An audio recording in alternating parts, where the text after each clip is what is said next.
अस्सलाम वालेकुम, my name is Saras Hashim and welcome back to my YouTube channel. जैसा कि हमने लास्ट वीडियो में बात कर दी कि A B O blood types क्या होती हैं और किस तरीके से वो जेनेटिकली ट्रांसफर होती हैं फ्रॉम पेरेंट्स टू ऑफस्प्रिंग और किस तरीके से वो अपनी टाइप्स चेंज करती हैं फ्रॉम पेरेंट्स टू ऑफस्प्रिंग।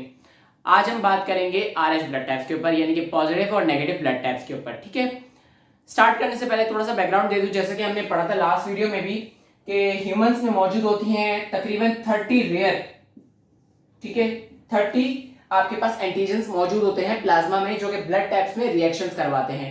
लेकिन उनमें से दो एंटीजन्स ऐसे होते हैं, टू एंटीजन्स ऐसे होते हैं जो रिएक्शंस मेजर करवा लेते हैं, मेजर रिएक्शंस। ठीक है, अब वो दो एंटीजन्स कौन से थे? नंबर 1 था आपके पास ABO एंटीजन, जिसकी हमने लास्ट वीडियो में बात कर ली, एंड नंबर 2 इज आपके पास RH antigen.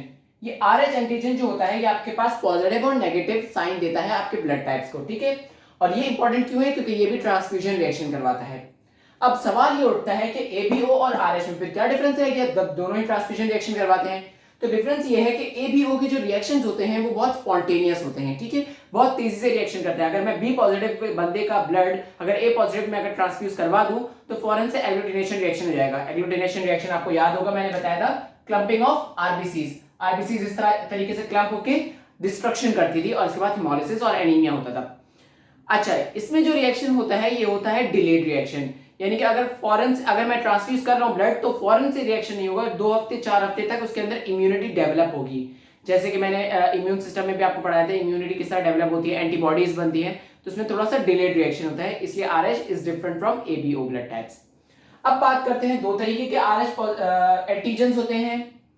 Number 1 is RH positive and number 2 is RH negative. जो पॉजिटिव होता है वो 90% ऑफ दी ह्यूमंस में मौजूद होता है, जबकि नेगेटिव जो है वो सिर्फ 10% में मौजूद होता है। और इसका पेरेंट्स ऑफस्प्रिंग में आते हुए कोई स्पेसिफिक पैटर्न नहीं है, ये सिर्फ नेचुरली जीन्स के अंदर चेंजेस आती हैं, उसी वजह से होता है।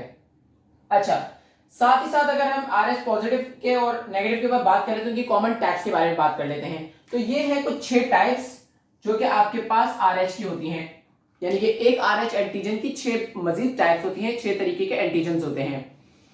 अब वो क्या होते हैं? नंबर 1, इसको नाम इस तरीके से दिया है, capital C, capital D, capital E, small c, small d, small e।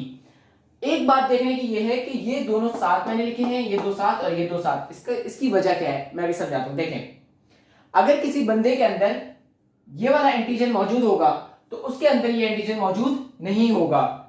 ठीक है, इसी तरीके से अगर किसी के अंदर ये मौजूद नहीं है तो उसके अंदर ये मौजूद होगा, और किसी के अंदर ये वाला मौजूद है तो ये वाला मौजूद नहीं होगा।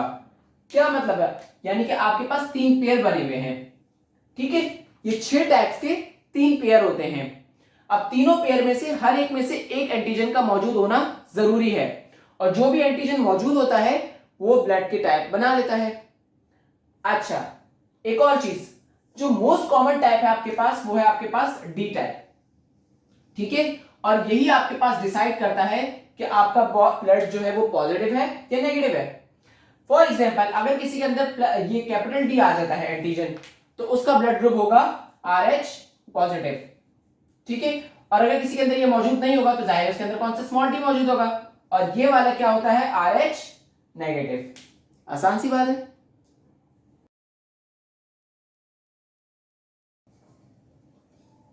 अब बात करते हैं हम RH के इम्यून रिस्पॉन्स के ऊपर। ठीक है, अब इम्यून रिस्पॉन्स में क्या होगा कि आपके पास जो RH के अंदर यानी कि एंटीजन मौजूद है वो किस तरीके से रिएक्शन करेगा, एंटीबॉडी और एंटीजन रिएक्शन। ठीक है, इस पे बात करने से पहले मैं आपको एक चीज समझा दूं जो कि आपको मोस्टली पता ही होगी। RH पॉजिटिव के अंदर एंटीजन प्रेजेंट होता है, मेन एंटीजन प्रेजेंट होता है, और RH नेगेटिव के अंदर एंटीजन प्रेजेंट नहीं होता। तो एंटीजन की डेफिनेशन अगर आप याद करें, मैंने जो बताई थी, एंटीजन कहते हैं जो कि एंटीबॉडी को जनरेट करे। तो RH पॉजिटिव के अंदर वो कैपेबिलिटी है, वो सलाहियत है कि ये एंटीबॉडीज को जनरेट कर सकती है। और यहाँ पे एंटीबॉडीज क्या है? एंटीबॉडीज है हमारे पास ये क्या लिखा हुआ है? RH agglutinin. ठीक है, एंटी RH प्रोड्यूस करने की इसके अंदर सलाहियत है। होता क्या है, अगर आप RH पॉजिटिव का ब्लड RH नेगेटिव में मिला दें, ठीक है, यानी कि एंटीजन को आपने ऐसी जगह पे पहुंचा दिया जहां पे एंटीजन मौजूद नहीं था, तो इसके अंदर आने के बाद वो क्या करेगा? वो रिएक्शन करना शुरू कर देगा, वो एंटीबॉडीज बनाना शुरू कर देगा। अगर फर्स्ट टाइम किसी RH नेगेटिव ब्लड के बंदे के अंदर आप RH पॉजिटिव मिलाएंगे तो उसमें डायरेक्ट ट्रांसफ्यूजन रिएक्शन नहीं होगा, जैसे मैंने बताया इसमें डिलेड रिएक्शन होता है। तो 2 से 4 हफ्ते लगेंगे अपना इम्यून रिस्पॉन्स बनाने में, एंटीबॉडीज बनाने में। तो वो क्या करेगा, अगर मैं इसमें ट्रांसफ्यूज करता हूं RH पॉजिटिव का नेगेटिव में, तो वो 2 से 4 हफ्ते लेगा, ठीक है, और क्या करेगा, एंटीबॉडीज बनाएगा। वो एंटीबॉडीज कौन सी होंगी, एंटी-RH, ठीक है। जब एक बार एंटीबॉडीज बन जाएंगी और अगेन अगर आप ट्रांसफ्यूजन करेंगे यानी कि आपने RH नेगेटिव के अंदर दूसरी दफा RH पॉजिटिव का ब्लड डालने की कोशिश करी, अब क्या होगा, अब सीवियर रिएक्शन होगा, अब होगा स्पॉन्टेनियस रिएक्शन। वो स्पॉन्टेनियस रिएक्शन से क्या होगा, हेमोलिसिस होगी और फिर वो बंदा एनीमिया में चला जाएगा, ठीक है। ये बात आसान थी, समझ आ गई।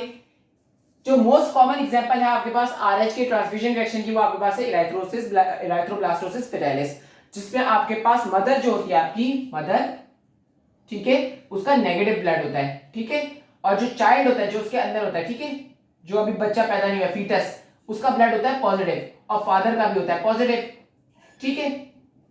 अब आप देखें जो पॉजिटिव ब्लड है, ठीक है, पॉजिटिव, ये वाला जो पॉजिटिव ब्लड है मदर के ब्लड के साथ भी इंटरेक्शन करेगा, ठीक है। तो क्या होगा, मदर के ब्लड के अंदर क्या बनना शुरू हो जाएंगे, एंटीबॉडीज बनना शुरू हो जाएंगी, और वो एंटीबॉडीज क्या करेंगी, चिल्ड्रन को यानी कि चाइल्ड, आपके जो चाइल्ड है उसके पॉजिटिव ब्लड में इफेक्ट करना शुरू कर देगी, ठीक है। अब इराथ्रोब्लास्टोसिस फेटाइलिस क्या होता है उसके बारे में हम नेक्स्ट वीडियो में बात करेंगे।